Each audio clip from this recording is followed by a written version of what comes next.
భారత్ మాతా की జై శ్రీరామ్.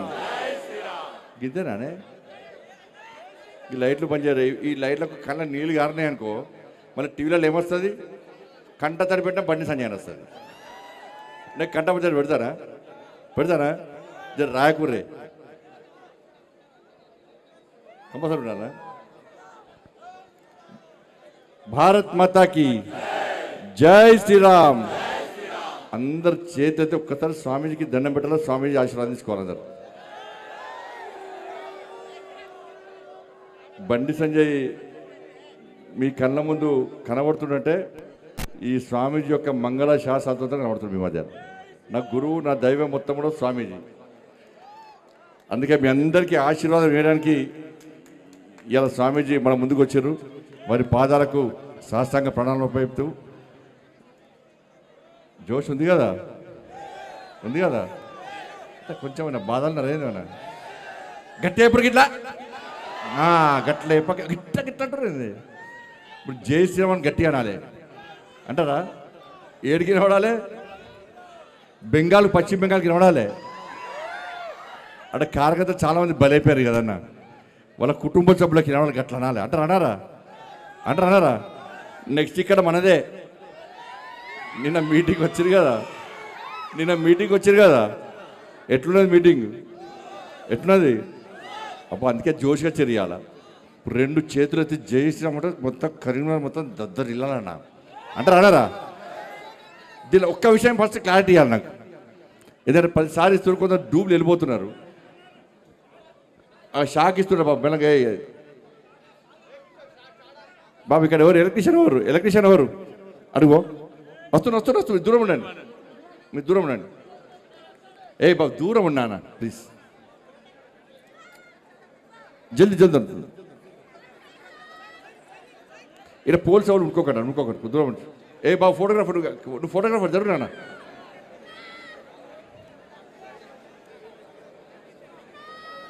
నువ్వు ఎలక్ట్రీషియనేనా?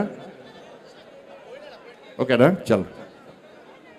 అందరు 2 చేతులు పైకి ఎత్తారా? ఇంకా జెండాలు పైకి ఎత్తకూడదు ప్లీజ్, ఎందుకంటే మీడియాకి ఇబ్బంది వస్తున్నది. ఇక్కడ జెండాలు కింది పెట్టన్నా. ఎవరు జెండాలు అవుతుంది, జెండాలు కింది పెట్టు. అక్కడక్కడ జెండాలు అక్కడ అందరు మన మీడియా మిత్రులు చూస్తారు కదా, కొంచెం జెండాలు కింది ఎత్తు. చేతులు కూడా ఓకే, 2 చేతులు పైకెత్తాలి, గట్టి ఇవ్వాలి.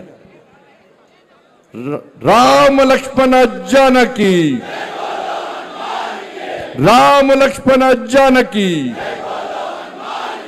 జై శ్రీరామ్,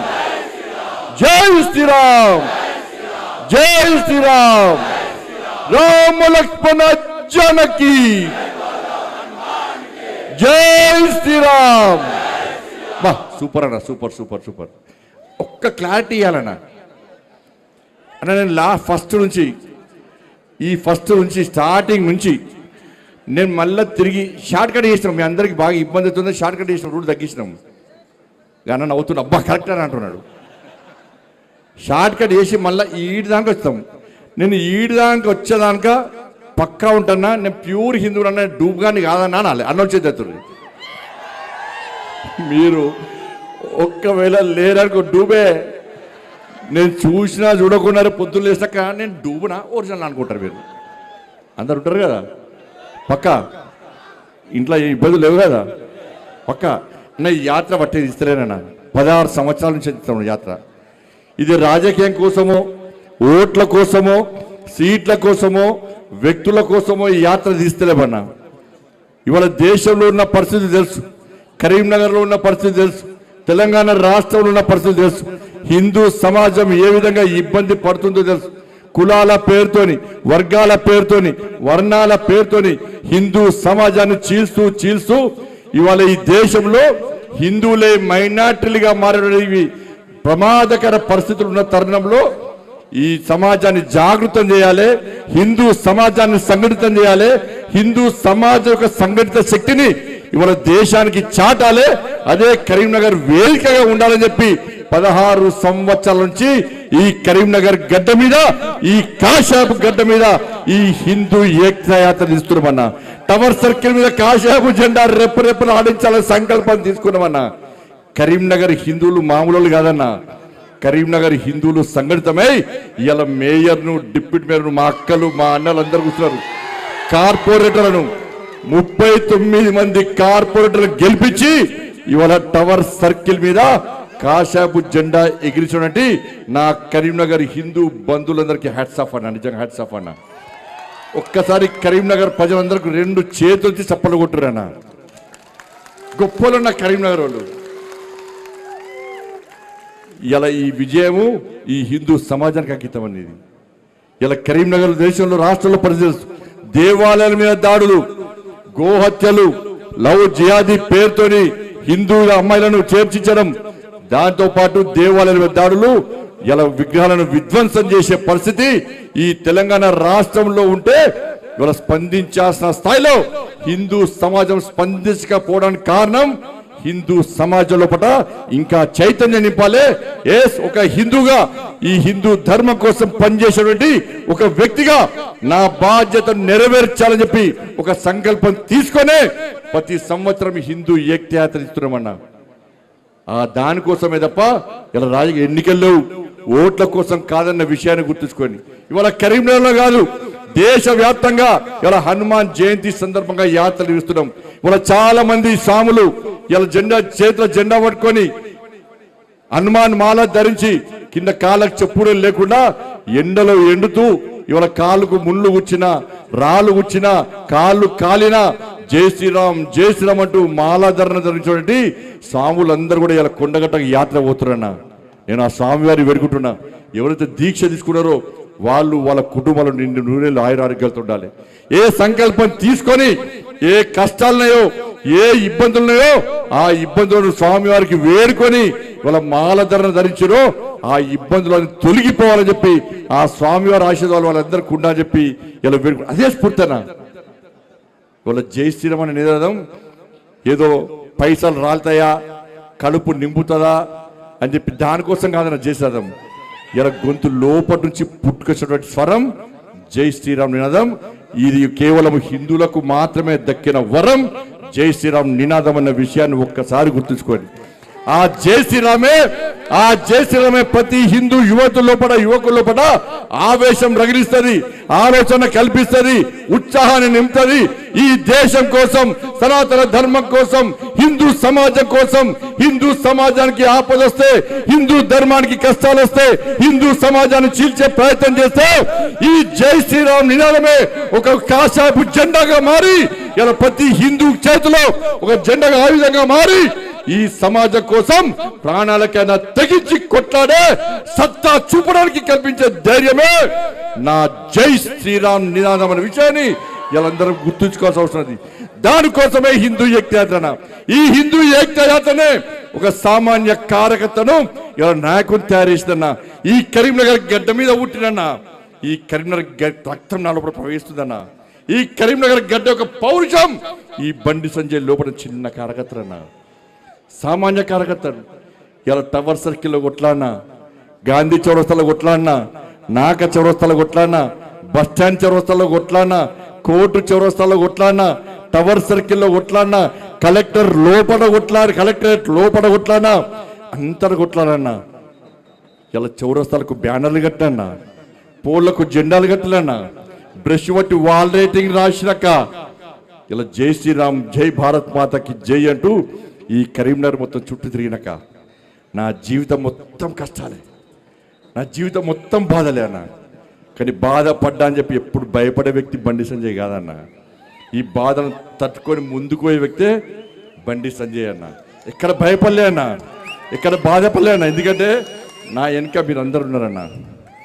ఇలా మీ అందరినీ నా కుటుంబానికి భావించిన, ఎక్కడి కష్టం వచ్చినా నింపేనా. ఈ తెలంగాణ రాష్ట్రంలో 150 రోజులు 1600 కిలోమీటర్లు హార్ట్లో స్టెంట్ ఉందన్న. కానీ హార్ట్ ఫుల్గా యాత్ర చేస్తాను. నేను హార్ట్లో స్టెంట్ ఉన్నా హార్ట్ ఫుల్గా యాత్ర చేస్తాను. 150 రోజుల పాటు 1600 కిలోమీటర్లు వర్షంలో తిరిగినా, ఎండలో తిరిగినా, చలిలో తిరిగినా, ఇలా తిరిగి ఈ తెలంగాణ రాష్ట్రంలో హిందువులందరినీ హిందూ ఓట్ బ్యాంక్గా మార్చి హిందూ సమాజంలో చైతన్యం తీసుకొచ్చే ప్రయత్నం చేస్తున్నాను. కళ్ళాల పోతే కాళ్ళు కొట్టిరన్నా, కార్లలో పోతే కార్లు వలగొట్టిర్రు, తల్లికాయలు వలగొట్టిర్రు, జైల్లోకి వేసిర్రు. ఇలా కార్యకర్తలు నానా గోస పెట్టుకున్నా కూడా ఎక్కడ కాషాయపు జెండా కమలపు జెండా పట్టుకొని ఇవ్వకుండా ఈ ధర్మం కోసం, సనాతన ధర్మం కోసం ఈ తెలంగాణ రాష్ట్రంలో హిందూ రాజ్యం రావాలి, రామరాజ్యం రావాలని చెప్పి ఒక సంకల్పం తీసుకొని ఇలా ఎక్కడ ఏ హిందూకు ఆపద వచ్చినా ఇలా పోయి వాలినమన్నా. నల్గొండ వేనం, మహబూబ్ నగర్ వేనం, ఆదిలాబాద్ వేనం, వరంగల్ వేనం, ఏడ వేనమన్నా పోయి తిరిగి వచ్చినామన్నా. కార్యకర్తలకు ఏ ఆపద వచ్చినా కూడా ఇదే జై శ్రీరామ్ నినాదంతో నాతో పాటు అనేక మంది నాయకులు, కార్యకర్తలు అందరం కలిసి ఈ హిందూ సమాజం కోసం పనిచేస్తామన్నా. మీరే కుటుంబం అనుకున్నా, నేనైతే మీరైనా కనుక్కున్నా, మీ ఇంట్లో మీ పెద్ద కొడుకులకు ఉన్నానా, మీకోసం పనిచేసినా, మీరందరూ బాగుండాలని కోరుకున్నా, ఇలా మీకోసం ఆలోచించి, మీరే మీ మనిషి ఆలోచించి, మీ కుటుంబ వ్యక్తికి ఆలోచించి నా కొడుకుకు టైం ఇవ్వలేదన్నా, నా కొడుకుతో మాట్లాడలేదన్నా. ఇవాళ అదే నా కొడుకును ఒక క్రిమినల్ లెక్క సమాజంలో చూపెట్టే ప్రయత్నం చేస్తే ఒక తండ్రిగా ఎట్లా భరిస్తారో ఒక్కసారి ఆలోచించురన్నా. నా కొడుకు నేనేం తప్పు చేయలేనా, మేము ఫ్రెండ్స్ ఉన్నానా, మేము తప్పు చేయలే, కలిసి ఉన్నాం, ఇలా విడిపోయినాం, నేను ఏ తప్పు చేయలే, నిజాయితీగా బయటికి వస్తా అని చెప్పి ఇలా నా కొడుకు చెప్పాక నేను సమర్థిస్తలేనన్నా. తప్పు ఎవరు చేస్తా కూడా నా కొడుకైనా సరే, ఎవడైనా సరే చట్టం ముందు సమానులే. నా కొడుకు తప్పు చేస్తే తప్పకుండా నా కొడుకు శిక్ష 100% పడాల్సిందే. ఇలా నా కొడుకు ఒక రకమైన చట్టం, ఇంకో వ్యక్తికి ఇంకో రకమైన చట్టం ఉండాలని కోరుకునే వ్యక్తి బండి సంజయ్ గారు. సమాజంలో చట్టం ఎవరికి చుట్టం కాదు, సమాజంలో చట్టం అందరికీ సమానమైన విషయాన్ని ఇవాళ నేను స్పష్టం చేస్తున్నానా. ఇవాళ నేను ఎట్లా వెళ్ళినో, నేను ఏ దారిలో వెళ్ళినో అదే దారిలో నా భార్య వస్తుందని ఇప్పుడు మీకు అందరూ తెలుసు అన్న. నేను మళ్ళీ ఈ నీళ్ళతో మళ్ళీ కంటెంట్ అంటారు, అదో బాధ మళ్ళీ ఏమి నాకు కంటెంట్ కాదన్నది. ఇవాళ నేను ఎట్లా పోతున్నాను మీకు మామూలుగా తెలుసు. నేను ఏ దారిలో పోతున్నానో నా భార్య కూడా నా దారిలో వచ్చిందన్న. మీకు మా భార్య ఉద్యోగం చేస్తుంది బ్యాంకులో ఉద్యోగం చేస్తే నేను అడిగిన ఎందుకు లీవ్ పెట్టినామమ్మా అని అడిగిన. నేను బ్యాంకు పోతే నా బ్యాంకు కస్టమర్ కడుకోమని కార్యకర్తలు బ్యాంక్ వస్తారు అన్నది.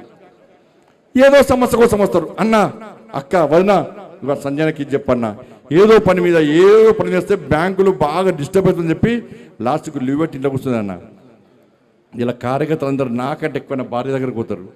వదిన పెళ్ళి ఉంది, తృణమో ప్రణమో సాయం చేస్తుంది ఉంటే, వదిన బర్త్డే ఉంది, తృణమో ప్రణమో సాయం చేస్తుంది, వదిన హాస్పిటల్ ఉన్నాం, తృణమో ప్రణమో సాయం చేస్తారన్న. ఉంటే సాయం చేస్తుంది, లేకుంటే ఏదో రకంగా ఇప్పించిపోతుంది అన్న.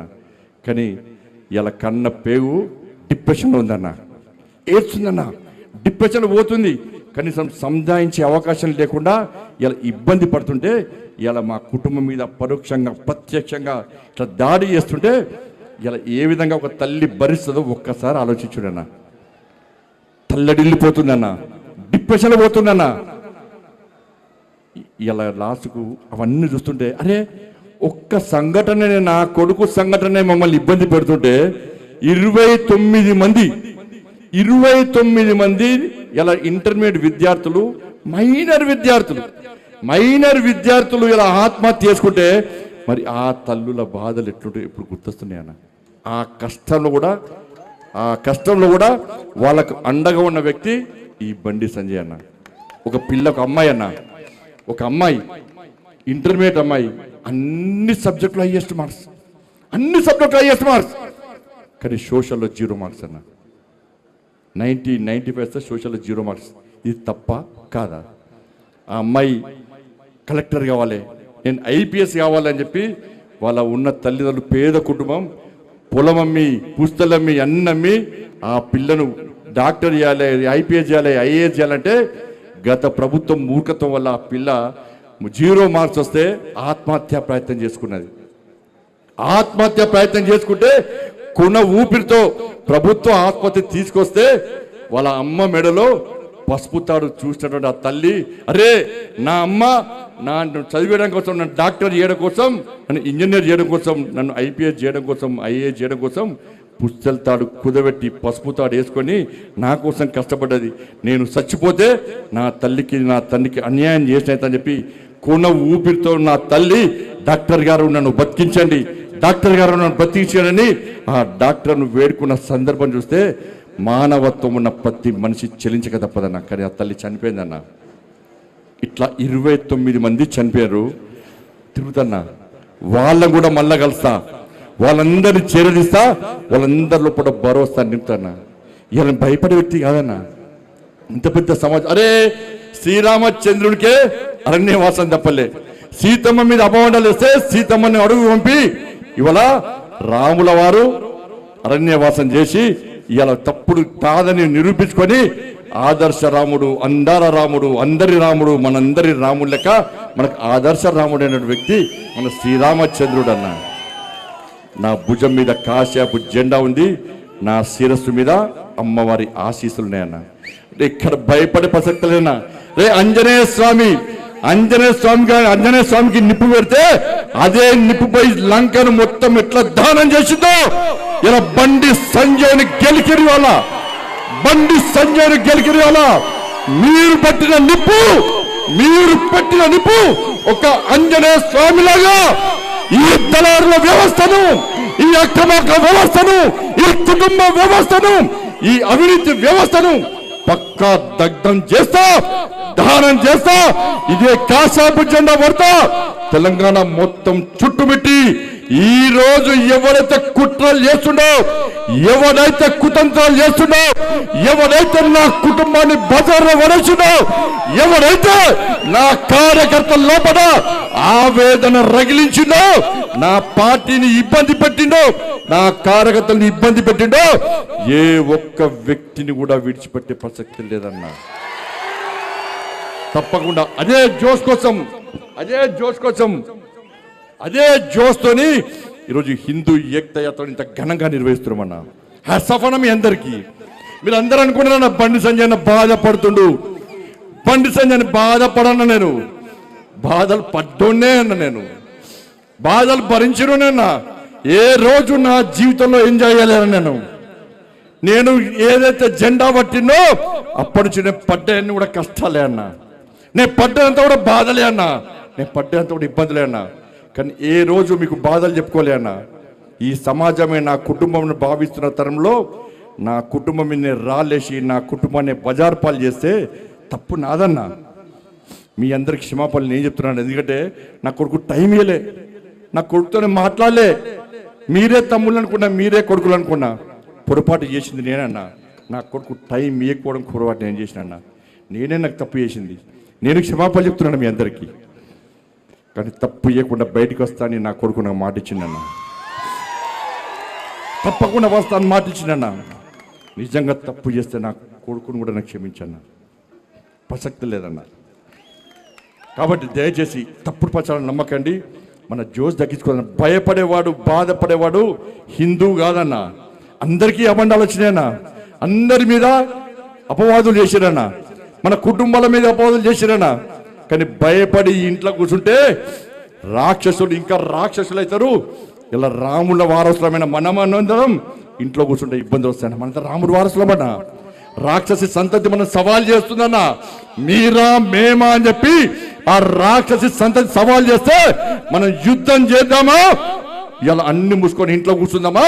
ఒక్కసారి హిందూ సమాజం ఆలోచించాలి. అలా హిందూ సమాజం జాగృతం కాకుంటే హిందువులందరూ ఇంట్లో కూర్చుంటే ఇలా బెంగాల్లో అనేక మంది నా కార్యకర్తలు, ఈ ధర్మం కోసం పనిచేసే కార్యకర్తలు, కాషాయపు జెండా పట్టుకున్న కార్యకర్తలు, హిందూ సమాజం కోసం పనిచేసే కార్యకర్తలను బంగ్లాదేశ్ నుంచి వచ్చి హతమార్చిన విషయాన్ని ఇలా హిందూ సమాజం మర్చిపోతున్నా.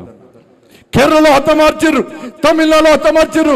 ఈ తెలంగాణ రాష్ట్రంలో దేవాలయం మీద దాడులు జరుగుతున్నాయి, హిందూ సమాజం మీద దాడులు జరుగుతుంటే ఒక వర్గం ఓట్ల కోసం, ఒక వర్గం కోసం రాజకీయ పార్టీలు తాపత్రయపడుతుంటే ఒక హిందూగా మీరు గెలిపించిన మీ నాయకునిగా, మీ ప్రజాప్రతినిధిగా ఏ ధర్మం కోసం, ఏ సనాతన ధర్మాన్ని కాపాడడం కోసం, హిందూ ధర్మ పరిరక్షణ కోసం నన్ను గెలిపించారో దానికి మాత్రమే కట్టుబడి ఉన్నదప్ప వేరే ఉద్దేశం కాదన్న విషయాన్ని గుర్తుంచుకొని దానిలో భాగంగానే ఇలా హనుమంతుని వారసులుగా, శ్రీరాముని వారసులుగా హనుమాన్ జయంతిని స్ఫూర్తిగా తీసుకొని ఈ కరీంనగర్ గడ్డ మీద ఉత్సాహంగా, ఉల్లాసంగా, ఆవేశంతో, ఆలోచనతో జై శ్రీరామ్ అని గర్జిస్తూ భారత్ మాతకి జై అని గాంధిస్తూ రామ లక్ష్మణ జానకిల ఆశీర్వాదంతో ఈ హిందూ ఏకతా యాత్రను ప్రతి సంవత్సరం నిర్వహిస్తున్నా.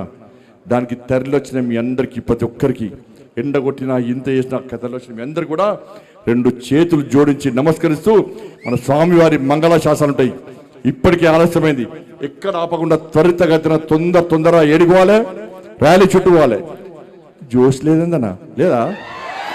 ఇంత భారత్ మాతాకి మళ్ళా తగ్గిందే. జై శ్రీరామ్ మళ్ళా తగ్గిందే. జై శ్రీరామ్ చేతులు దండం మీద చేతులే.